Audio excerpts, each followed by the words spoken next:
So I did want to speak to you about box plots and 5-number summaries before we move on to StatCrunch this week. And the box plot and 5-number summary goes back to when we're using median and our quartiles. So here I've got a 5-number summary consisting of obviously, 5 pieces of data. And the first thing I find is the median, and we already know the median is the middle of our data set. And then I'm going to find the first quartile, which is the median of the first half, and my third quartile, which is the median of the second half. And then I want to talk to you a little bit more about these extremes in just a few moments, but these will be the lowest and highest value inside the fence. And you don't know what a fence is yet, but just to keep in mind that those values must be inside the fence, so it may or may not be your actual highest and lowest value. So to make a box plot, which again we will not really be doing by hand, we're going to do one together by hand so that you understand how it's made. But again, most of the time I'm probably going to let StatCrunch do that work for me. So in making a box plot, the first thing I do is find the median and then the quartiles. Then I'm going to make an imaginary fence, and that imaginary fence is very, very helpful in finding how far away data is. So we talked a little bit previously about outliers, but we haven't talked about how to find them. So if I'm dealing with median and IQR, which always goes together as we know, then if I'm asked if something is an outlier, I'm going to create the fences. And here's how I do it. I'm going to find my Q1 and Q3, and I'm going to subtract them, Q3 minus Q1, to find, which is of course my IQR. I'm going to take 1.5 times that value, and what I want to do is when I create my box plot, I'll end up with a box where my Q1 is here, my median is here, my Q3 is here. I'm going to go whatever this distance is, I'm going to go that much in each direction from Q1, so less than Q1 and more than Q3. And I'm going to then create, whoops, lost my box there. I'm going to then create my dotted line that says anything that falls outside of those dotted lines is an outlier. So if my lower extreme is inside the fence, then that's what that part of my box plot will look like. And let's say my upper extreme is over here. This is going to end up being an outlier, which we use a dot or a star, etc. Then I would go to my next least value on the inside, and that would be considered my upper extreme. So let's talk about how to actually do this using an example. So here's a sample data set that we're going to use to create a box plot. The first thing I would do is count in from the inside, because I usually start from the middle. Oops, don't forget the 7. I usually start from the middle and work my way out. And I can see that I have 2 values for my median. And whenever I have 2 values, remember I would then find the average, 10 plus 12 divided by 2, which is 11. And so that's my median. And then, of course, my number line down here, I'm not going to number every single one of them for the sake of time and sanity. So 5, 6, 7, 8, 9, 10, 11, 12, 13, 14, 15, 16, 17, 18, 19, 20, 21, 22, 23, 24, 25. So here's my number line. And I've just found that my median is 11, so I'm going to put a dot above 11. I'm giving myself some room there.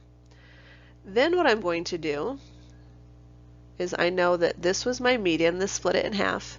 Now I'm going to count in from each side here, and I find that I have an average of 6.5 for my Q1, so lower quartile or Q1, 6.5.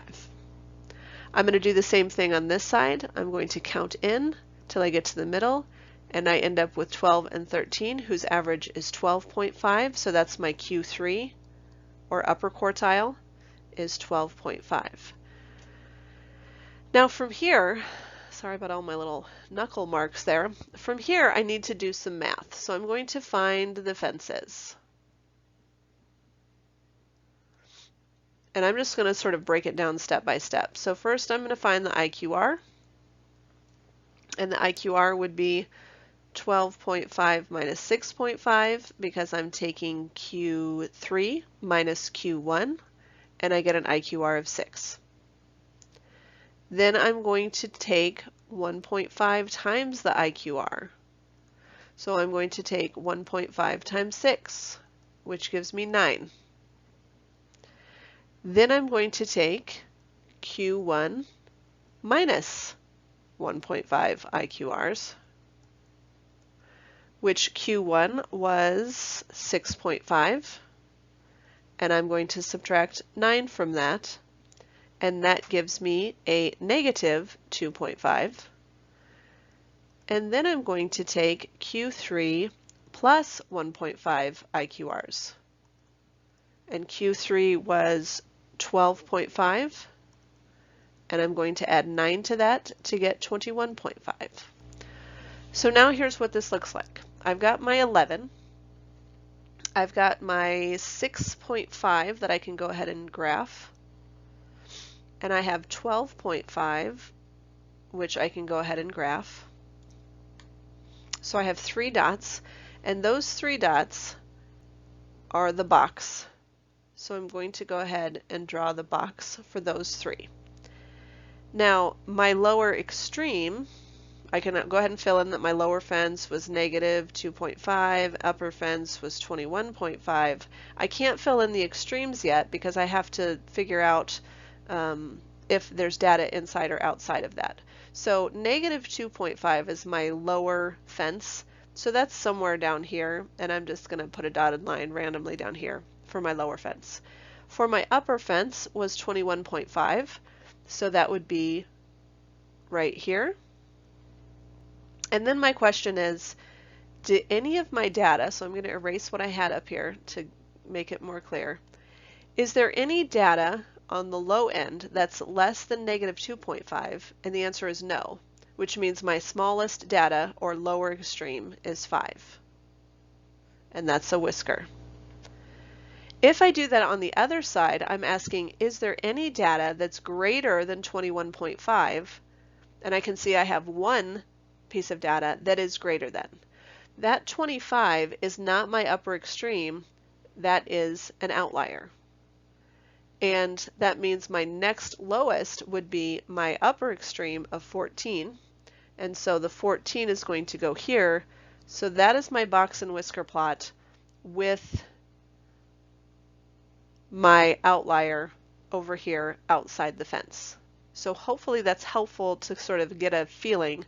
And what this tells me is that 25% of my data is here in the whisker, 25% is here, 25% is here, and 25% is here. And again, this, the box, is 50% of our data. So I didn't want you to have to create another box and whisker plot by hand because, again, we're going to let StatCrunch do the heavy lifting for us on that. But what I would like to make sure of is that you understand how to interpret a 5-number summary. So here are the magnitudes of tsunami causing earthquakes. And it's not given to me in a box plot, but it is giving me the 5-number summary.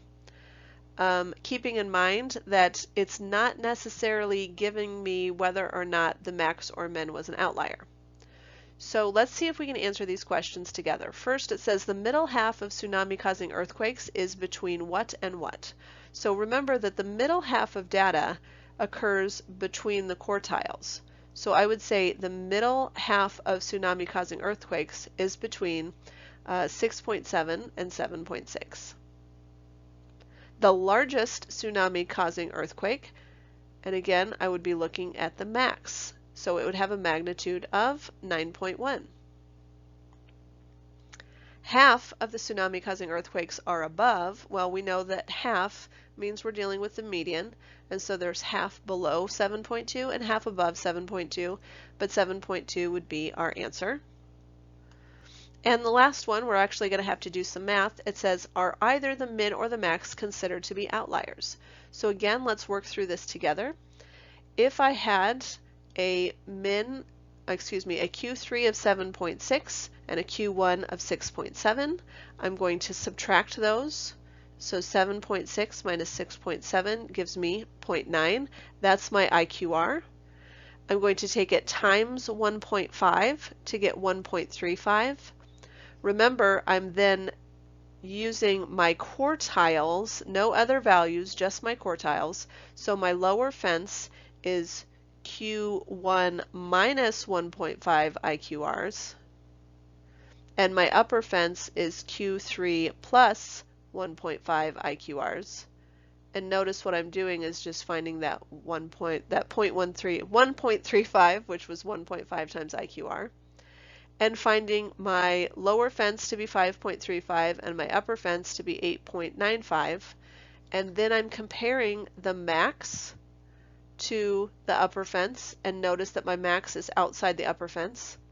And I'm comparing my min of 3.7 to the lower fence, and that is lower than the lower fence, and therefore they are both considered outliers.